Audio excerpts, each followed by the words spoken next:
inside around the fire there's a double-sided, we'll call it, box.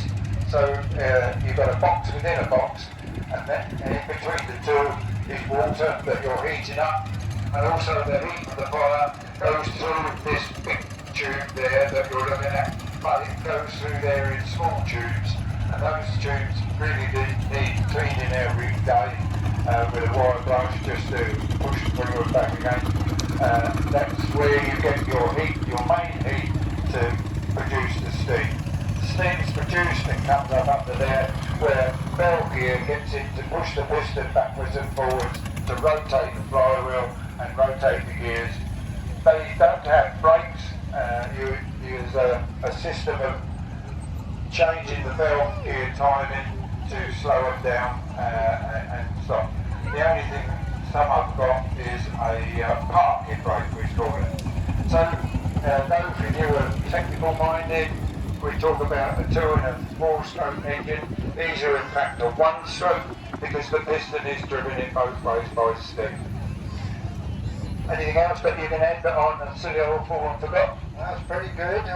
I mean, this one's a Foster. It's a 3rd full-size agricultural engine, and this type of engine would have worked in the fields using working the thrashing machines and various items like that, and they would have towed the living van with them, so they could live in the van whilst they were working on the fields. So they would drive off of this flywheel that's on here, and another thing of interest with that flywheel, with a flat belt to the pressure drum to drive that. The other thing that you might like to know, because I'm saying about stopping and moving them, we've got no gears as such other than speed gears, and then we do the same speed forward as we do in reverse, but you don't have a reverse gear. What you actually do is you turn the engine in one direction to go forward, and then you turn the engine in the opposite direction to go backwards. So, which is, if you look at the flywheel now, it's going anti-clockwise in reverse, and it's going clockwise in forward. So that's how it actually drives backwards and forwards. And you use that arrangement, if you're going downhill forwards, you try and make it go to reverse to slow it down. You can't obviously just put it in reverse. So it's pretty it doesn't have a working camera, it's got a half side there. Half side, but the time you get to half side, you're getting on something that you can do all sorts of things with. Now there's a bit about it, camera.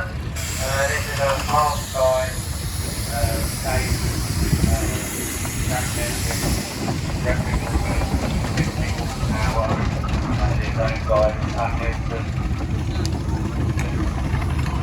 bit different.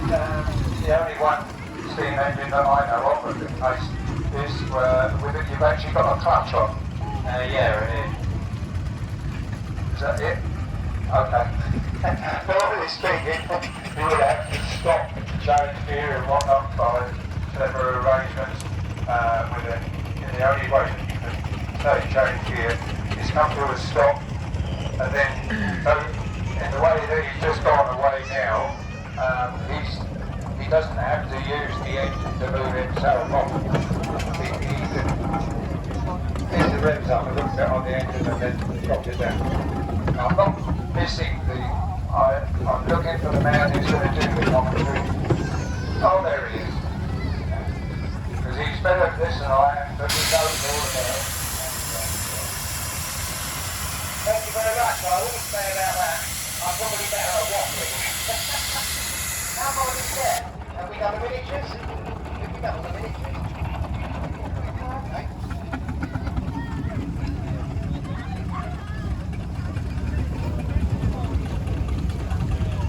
Right, well, ladies and gentlemen, you'll see a wonderful array of steam engines in this arena, from large to small.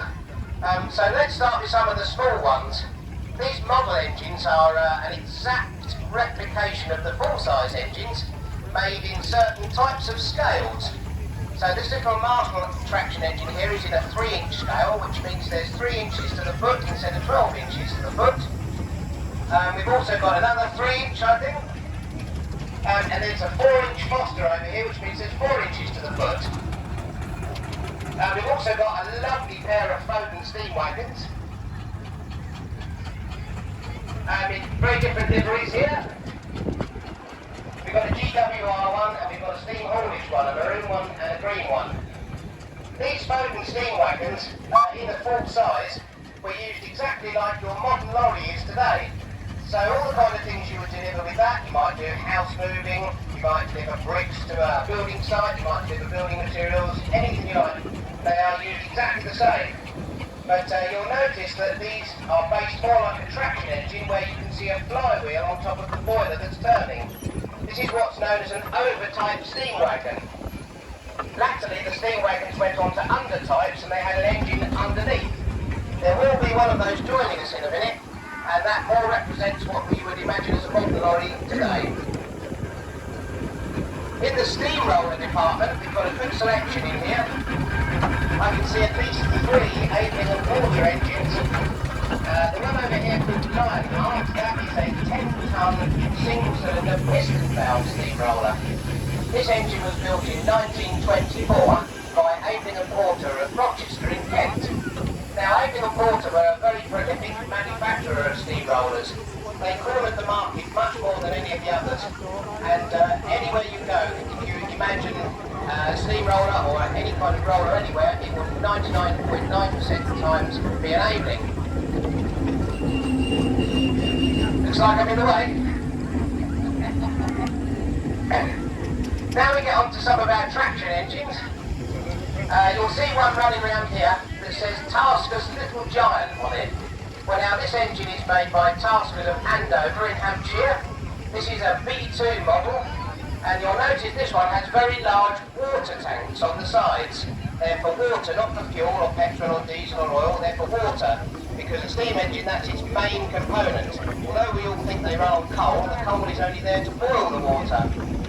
Now, Taskers wanted to make an engine go a lot further on water, so this particular one with these tanks could probably get somewhere between 25 to 30 miles of distance on water, as opposed to your average traction engine that might do 10.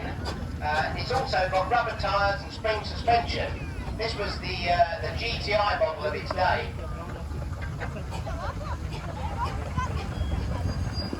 You've been talking quite a lot about Aidlings. Mr. Aidling is buried in the cemetery up at Boone Church, and on September the 7th they are having an Aidling Day at Boone up on that here, and they've conducted it for Aidling Day.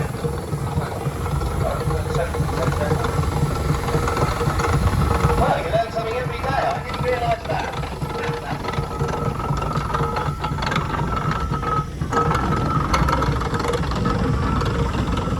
So what other engine? We can stick it with Aidling and Porter.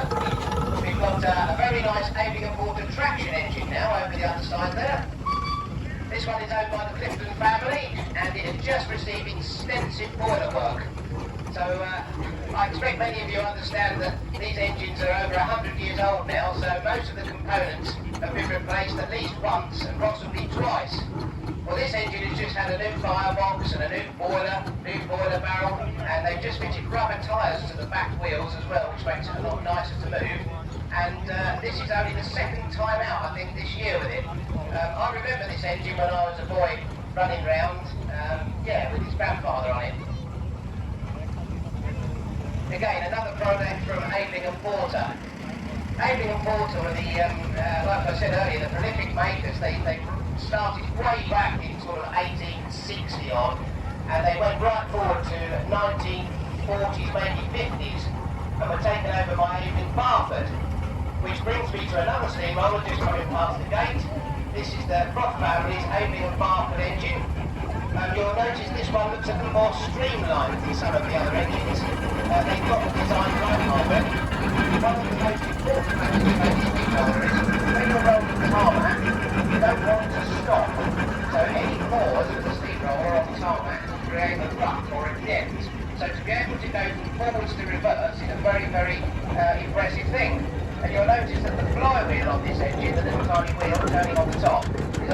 smaller than all of the other engines. Well, this enables it to go from forwards to reverse in a very, very short space of time, therefore leaving no dents in your tarmac and producing a very, very flat road surface.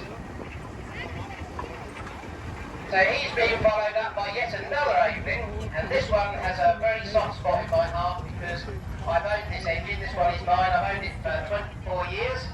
This is being driven by Max and Tegan today because I'm doing a commentary. I bought this engine in the year 2000 and she was very, very tired, very worn out, but we managed to get a few years out of her with her original boiler and firebox until in the end the inevitable comes and you have to do all that lots of work, grinding and welding and all those rivets, boiler tubes, all that sort of things. And so we've been happily roading around for about the last 7 years. You'll notice she's not all shone up and all beautiful paintwork. I always like to make a point of keeping them as they were when they were working. There's nothing wrong with the shiny engine and it's very admirable to the crew that do it, but I particularly remember as a child looking at pictures of them in books and this is exactly what they look like. A bit dirty and a little bit grubby. Proper working clothes.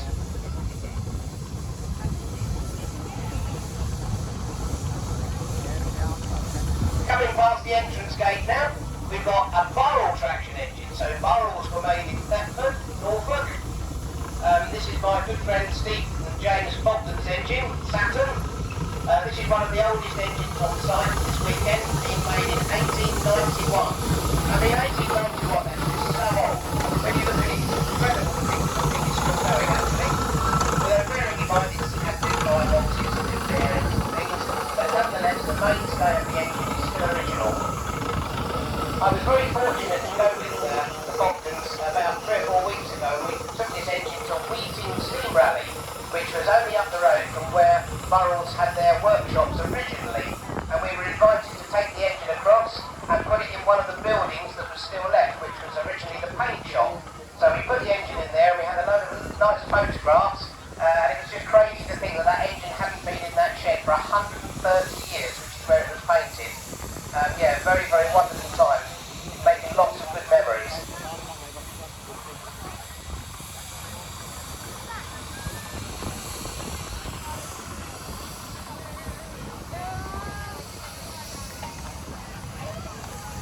Well, I think what we're going to do for 5 minutes is just let you guys appreciate these steam engines here, and after you've had a good look at them, we're going to have a good shuffle round, and then we're going to play some steam engine games.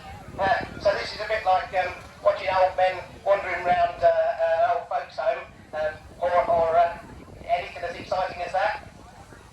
But yeah, we play musical chairs and all sorts of interesting games. So if everybody in the arena would just like to give us a whistle, we'd like to hear your whistles, guys. Come on.